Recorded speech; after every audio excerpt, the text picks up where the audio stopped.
This is Phil Lamar, and you are listening to the Geekcast Radio Network. On a private jet in 1973, Mama had a little party, ended up heavenly. She loved her job, never was gonna... Hello and welcome to the Comic Concierge podcast, the podcast that believes that comics are for everyone. The key is finding the right one. This is another one of my Comic Concierge podcasts where I bring someone on, I recommend a book to them, and we discuss it. Today's podcast, we have a special guest, Jay Soderberg, aka PodVader. Thanks, man, for coming on. Hey, thanks for having me. I'm really excited.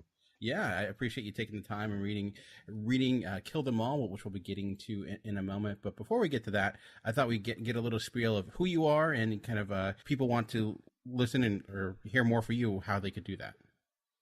Sure. So I sort of play two roles. I'm the vice president of content at Vox Nest. So I represent the company, but I'm also a podcaster and have my own NFL talk show called Next Fan Up. So you can listen to me there. If I remember correctly, you are a Patriots fan. Am I right? No, I'm not just a Patriots fan. I believe I am the biggest Patriots fan. Man, I gotta say, so I'm a Giants fan, and it's been a tough year. Oh God. Yeah, it's been. I know. But I was rooting for the Patriots this Super Bowl. I'm not gonna lie. Well, partially because being a Giants fan, I wanted us to be the only team that ever beat the Patriots in the Super Bowl. But also because I hate the Eagles. But it was like the worst year possible for a Giants fan. Well, it's funny, going into the Super Bowl, I was having an argument with my father-in-law, who is also, unfortunately, a Giants fan. And I asked him, well, what team could you root for? I mean, are you rooting for the Patriots or are you rooting for the Eagles? What could Giants fans do in that particular scenario? It's like we own the Patriots in the Super Bowls, but we hate the Eagles. And I said, I guarantee more Giants fans are rooting for Patriots than Eagles. Yeah, we actually had an argument with my wife too, because she's like, no, she doesn't want to root for the Patriots ever, but I'm like, I can't. It's against my DNA to root for the Eagles, no matter what the situation is. So yeah, see, it's just like me with the Jets, and I usually extend that a little bit to the Colts and the Steelers, but now I just feel sorry for everyone because yeah, it's hard to hate the Jets because it's like they just do it to themselves. It's like hating the Browns. It's like, can you really? You just kind of feel bad for them. But outside of that, I do know, getting into this, you do have some background with comics. Currently, are you reading anything currently? Did you read stuff in the past? Have you stepped away from it? What is your history with comics? So I read. My history with comics is really one of those on again, off again sort of relationships. So back when I was a kid, just a little tyke.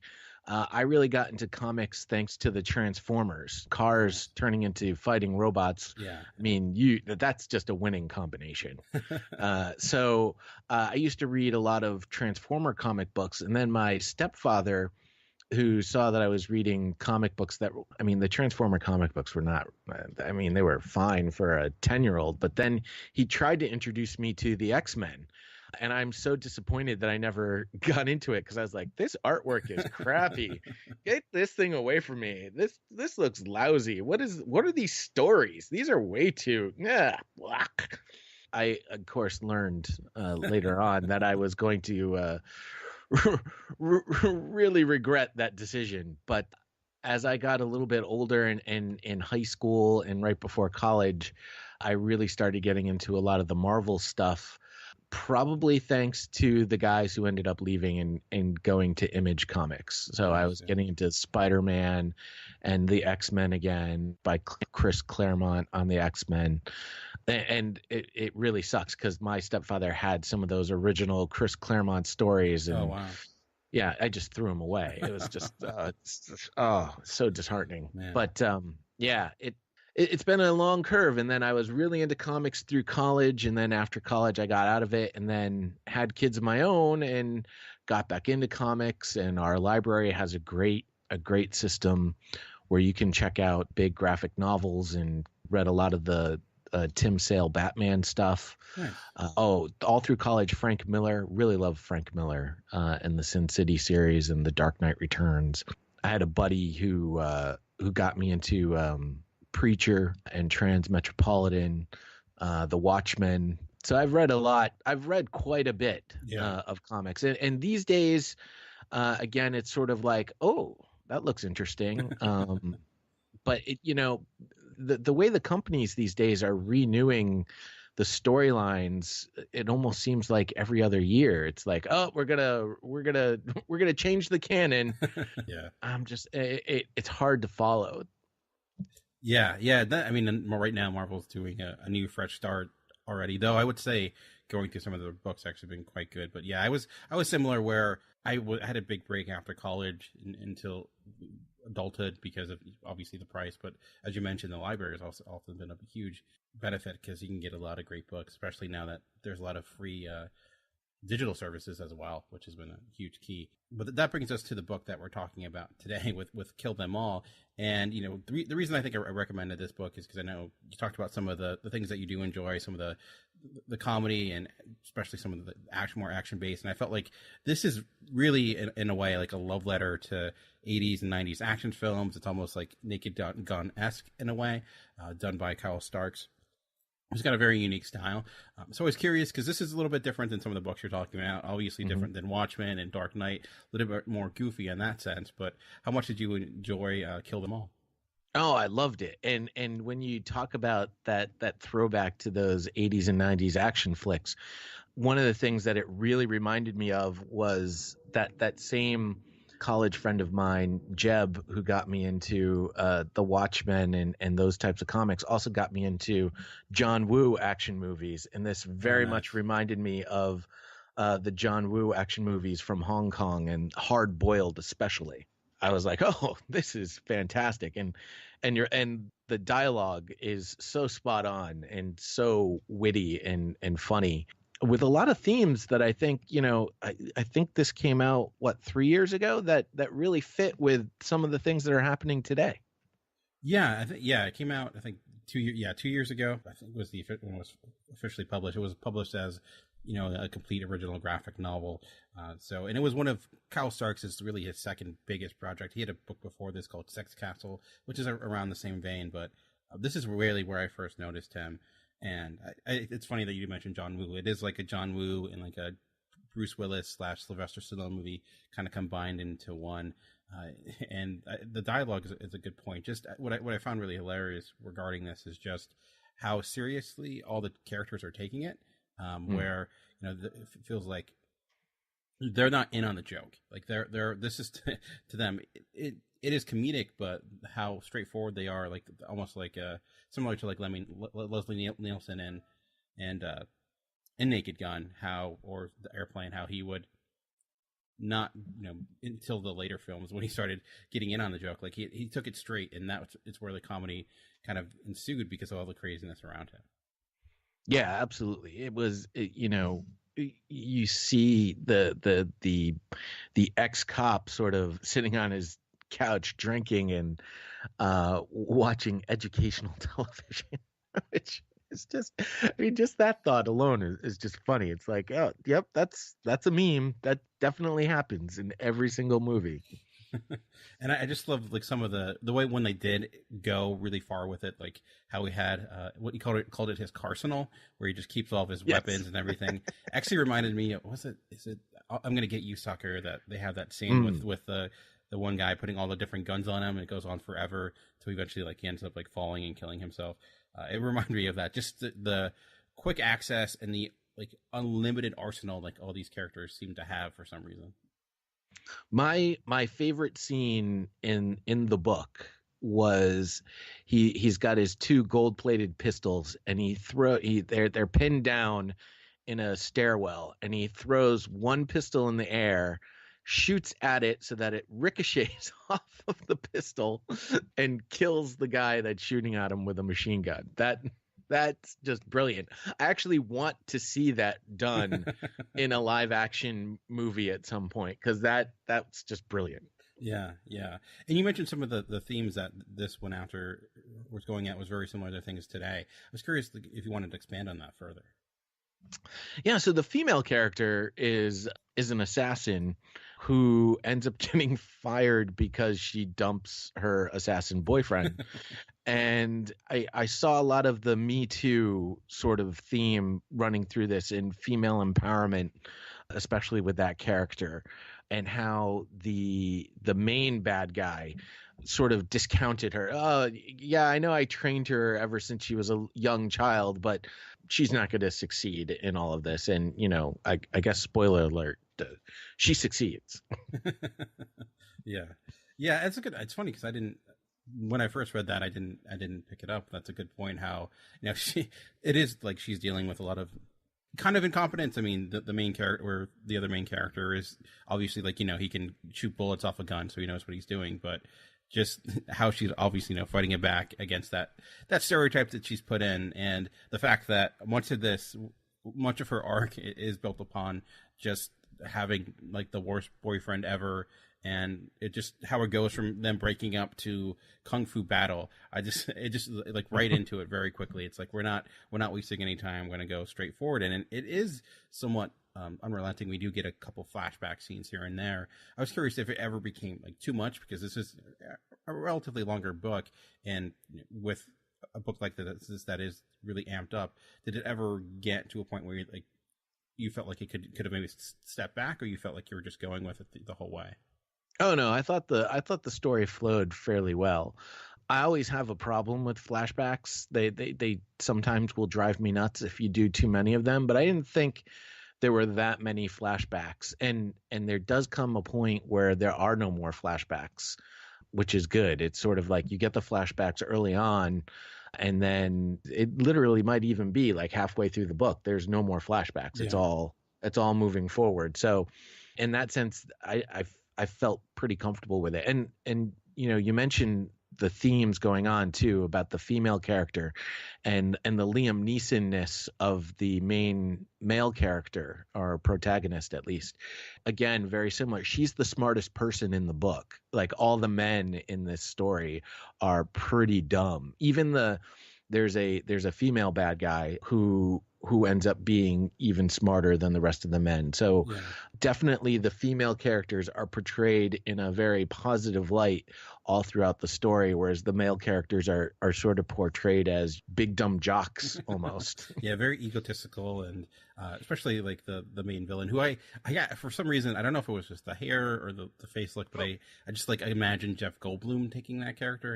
His mannerisms weren't that much like it, but like his overall design, just for some reason I just couldn't get that out of my head. Maybe it's just from his Guardians role, I just can't get enough Jeff Goldblum, I guess. I don't know. It is fitting. I mean, he's got the mullet for days, the bad guy character, but there's also a very Asian flavor to all the characters, obviously, well, because they all have Asian names, and they all tend to have a little bit of an Asian look to them in the artwork.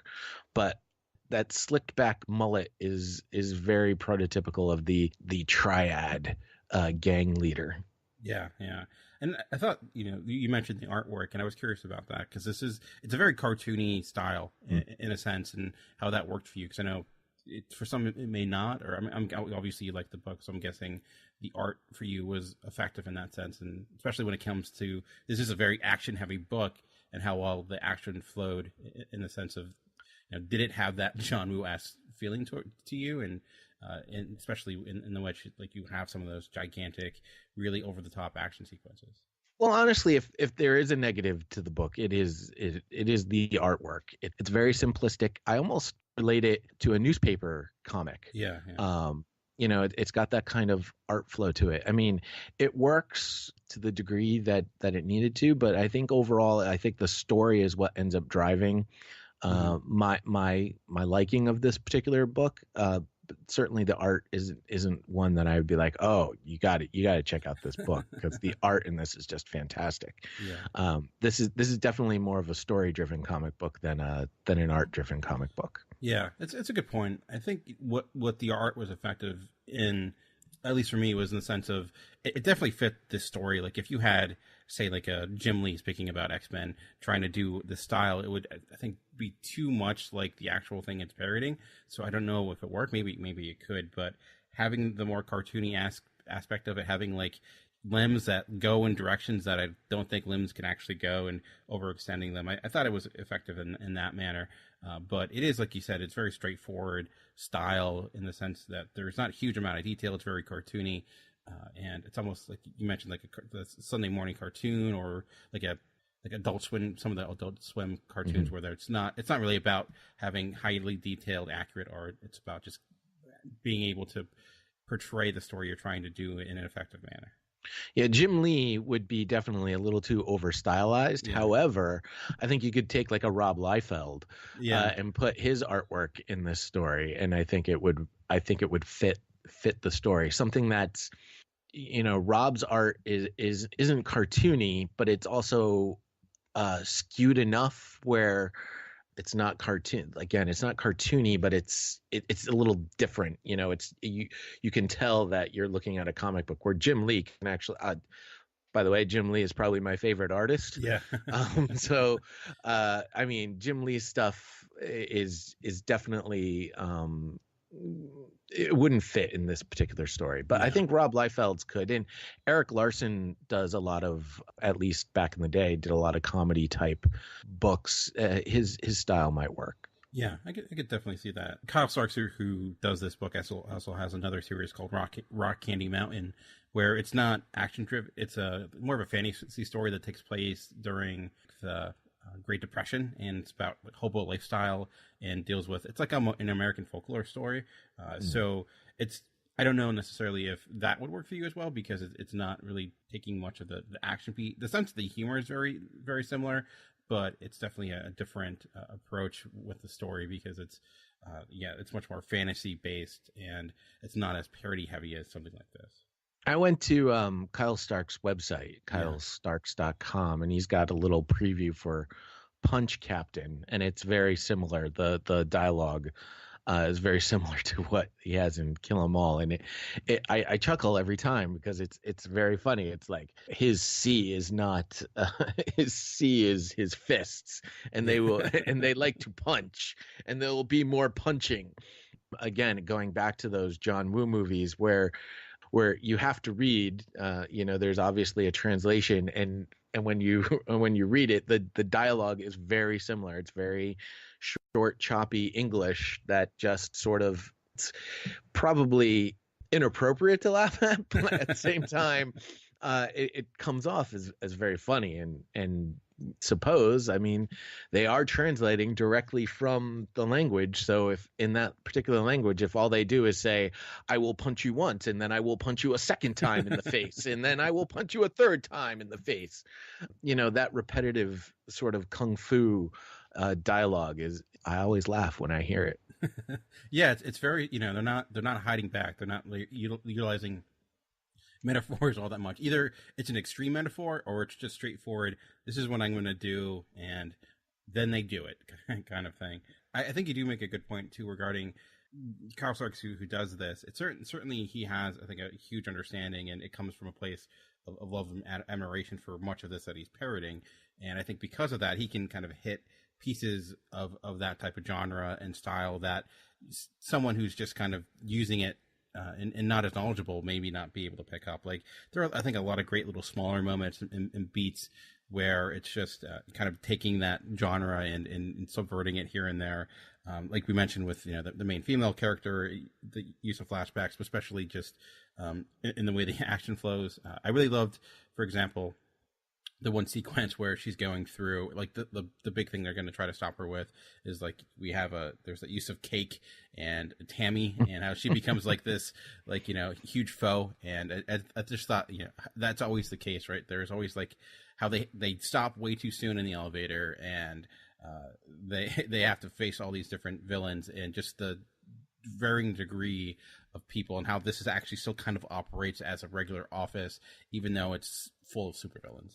Right. Yes, that's that particular part of the story, I think, is quite enjoyable, where they literally have to fight through floors of employees who all have desk jobs, but they're all actually supervillains and assassins. The theme works extremely well. Like, I can't believe you ate that cake, I'm going to tell on you. Punch in the face. It's just, pretty good.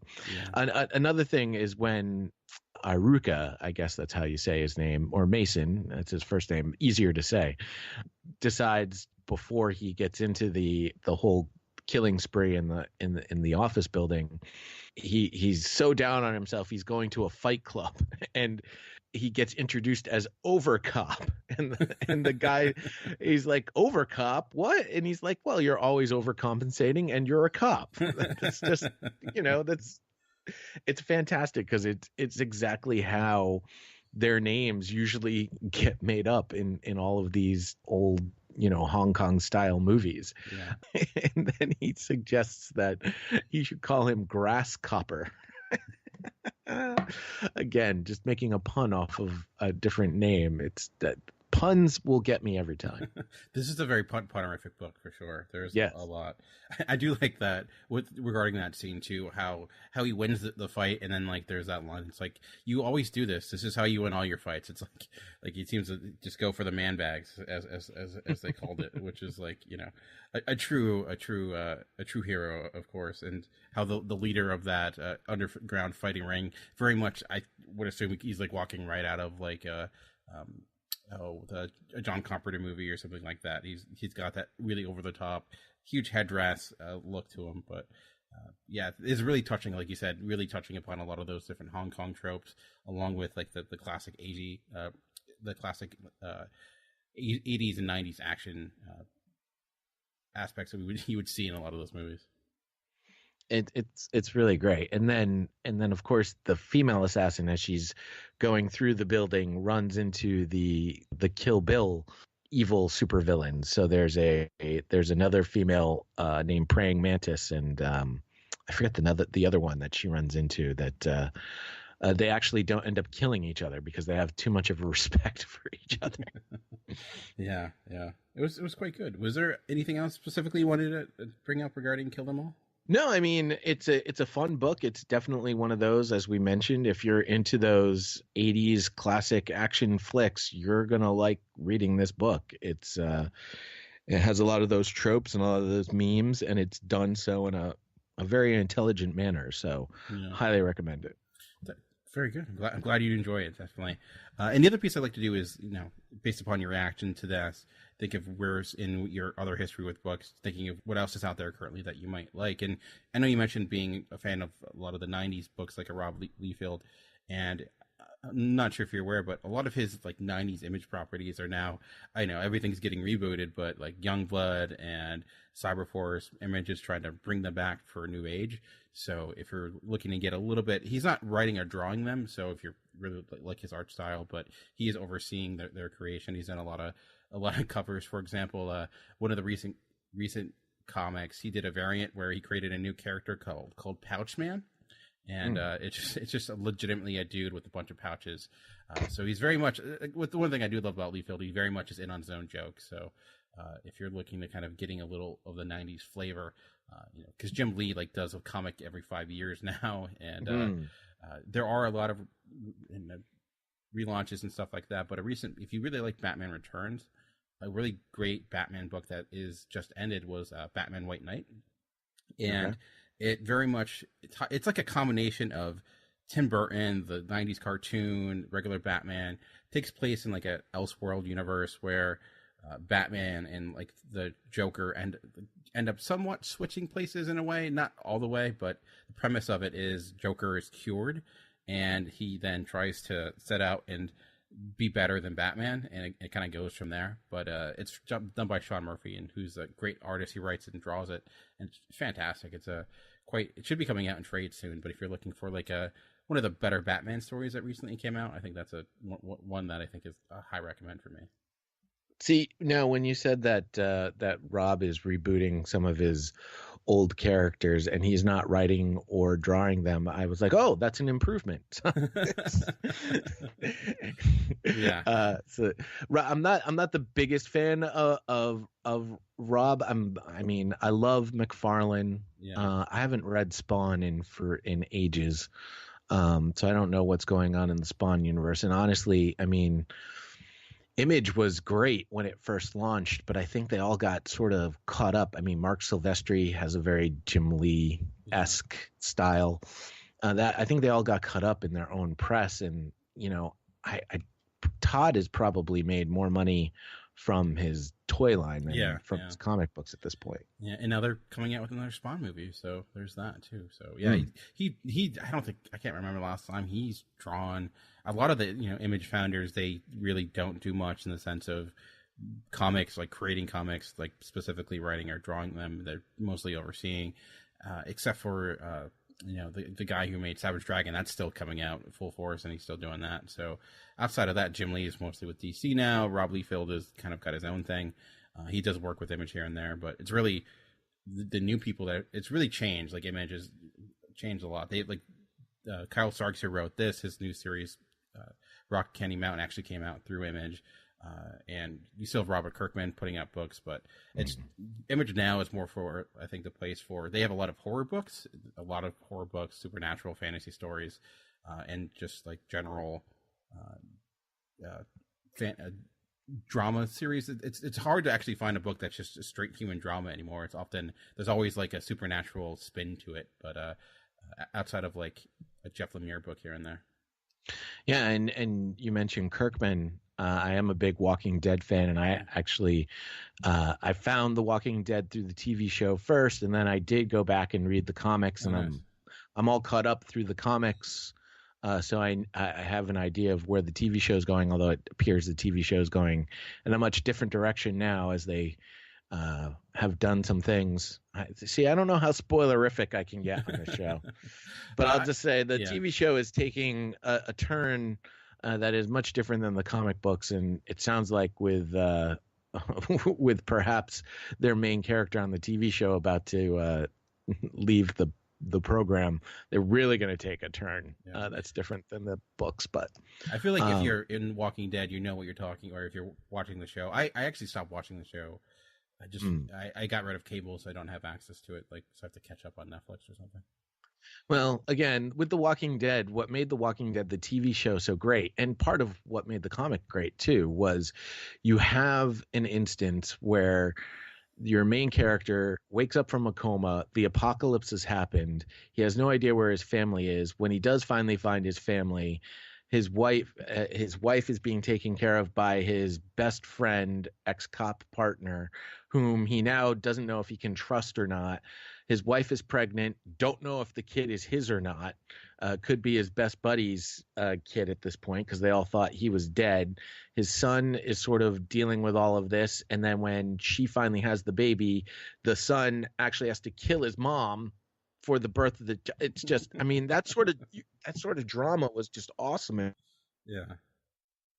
And they sort of moved away from the drama and focused more on, all right, how can we make the next zombie look grosser? How can we make the killing and the action, make this more action packed? And that's not what made the show great. Like, yeah, there were zombies and there's, other factions of humans that we have to fight against. But, in the end, it's about the human relationship and how do you take certain aspects of the human relationship and put them into an apocalyptic sort of background. Like the way we would deal with the birth of a child nowadays, in a nice normal atmosphere is going to be that much different than dealing with the birth of a child in the apocalypse.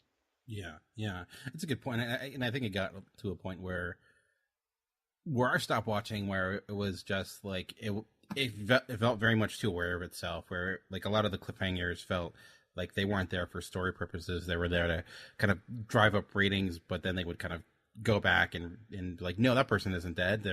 They kind of fell into the trappings that, kind of some comics often do, unfortunately. And that kind of drove me away a little bit. But you mentioned Robert Kirkman, and he actually did start a new book recently too, called Oblivion Song, which is, it's a little bit different. It's of course, it's still dealing with like kind of apocalypse in a sense, but instead of it being the entire world, just like Philadelphia got like thrown into this like other dimension, and it takes place a decade after that first happened, where you have the main character that his job is like going into this dimension to kind of rescue people, but he's discovering that people are becoming less and less interested in having people go back because it's been such a big long period of time.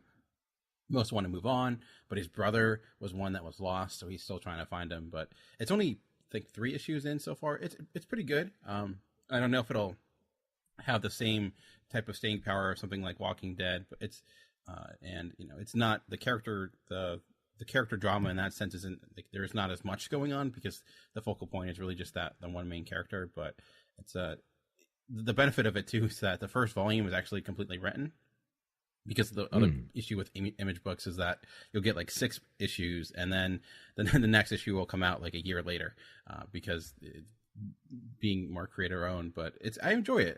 If you might want to try that, it's the first volume probably won't be out for a little bit, but I don't think they'll be making a TV show out of it. They might, knowing that he has that deal with I think it's Amazon, but it would probably be a little bit more expensive because of the fact like the creatures in that are like these gigantic like alien like monster creatures. They're like really deformed looking beasts in a way, almost like demon-esque. So it's him, I think, trying something different, but still kind of staying within the wheelhouse that for him.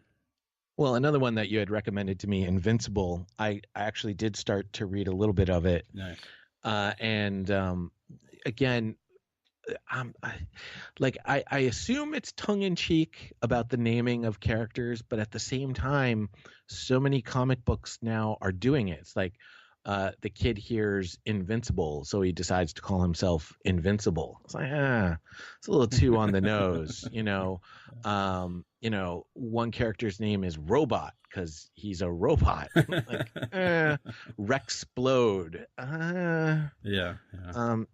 Some of these are a little bit too on the nose for me, and it's like I'm guessing it's supposed to be tongue in cheek, but at the same time, I'm like, no, you got to be a little bit more creative for me than that. Like that's just not going to get me excited. But we'll see. I'm enjoying it so far. I've read a couple of chapters, so I'm looking forward to seeing where this story goes, where a young teenager discovers he's got superpowers. That's a book, I think, because that's like Robert Kirkman, I think, really finding himself, where it does. I think it gets off to a little bit of a rocky start, and like eventually, that's when I was a little bit hesitant, because I think I even mentioned that like it takes a little bit for him to kind of like find his footing with that. That just recently ended. It went on for like 10 years.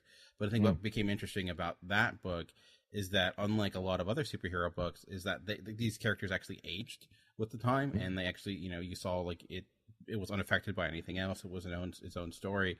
So there was like an element of maturing that you don't really get with a normal superhero book, which helped really make it different. Especially, I can't remember what volume it is, but a lot of what's set up at the beginning ends up being completely subverted, and I think that's really it starts getting kicked off. I think that's volume 3. I can't remember off the top of my head because I read it all.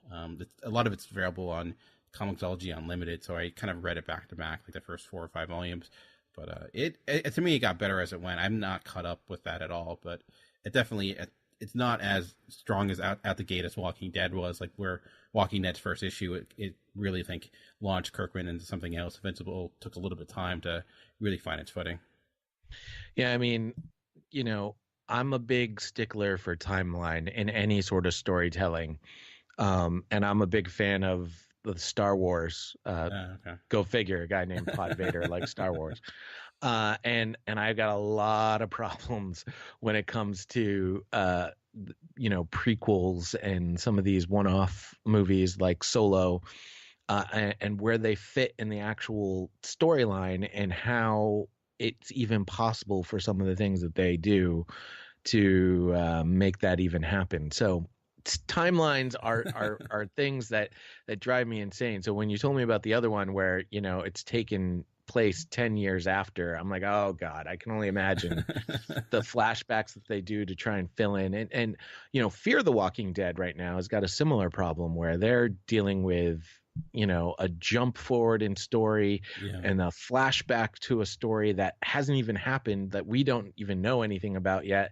And we still have questions about, what happened where we left off the series last year.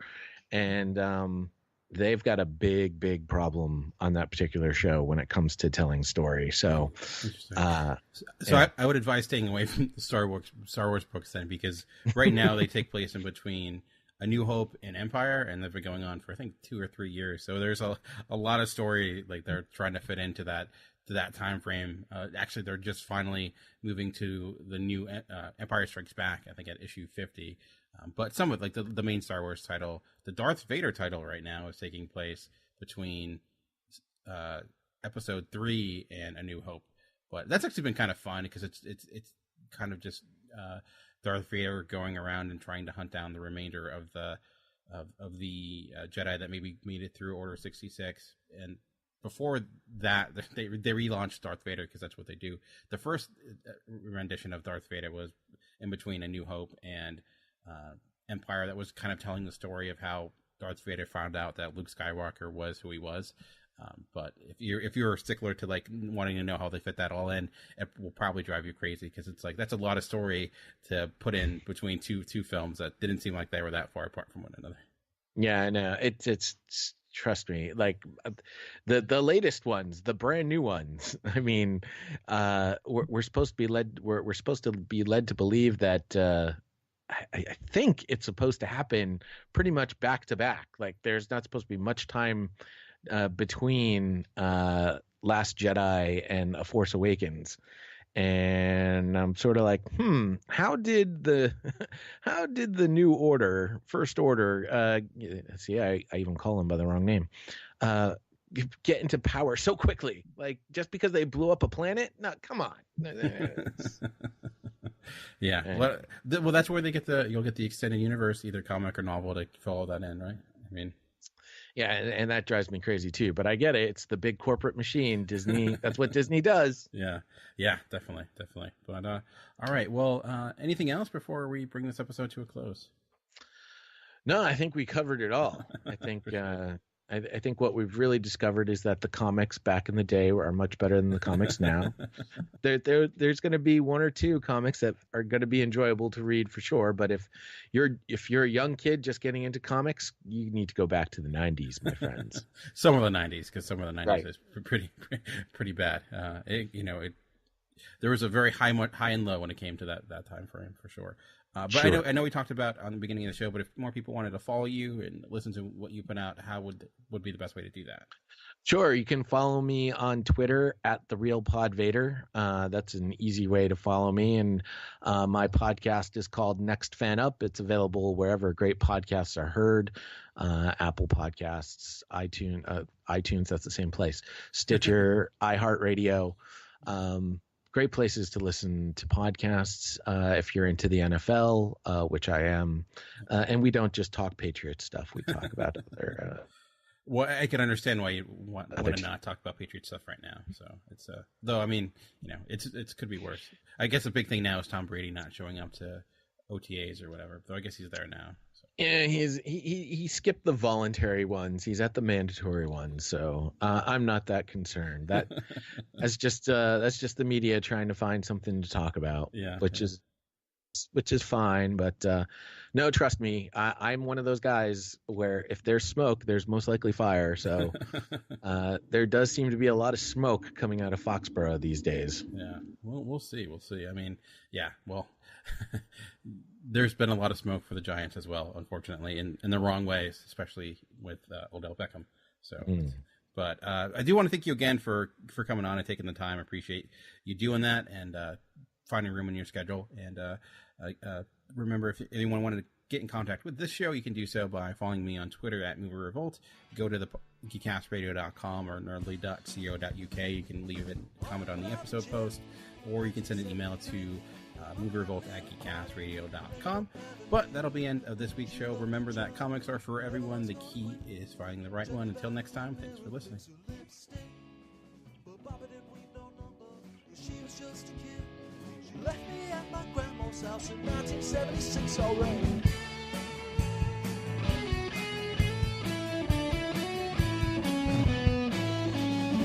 But I had a teacher and I had a preacher.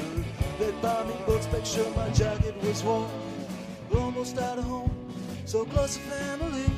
But everywhere I turned, those kids would try to end me. I got beaten up pretty bad, left on the soccer field. I would transfer schools before my black eyes healed.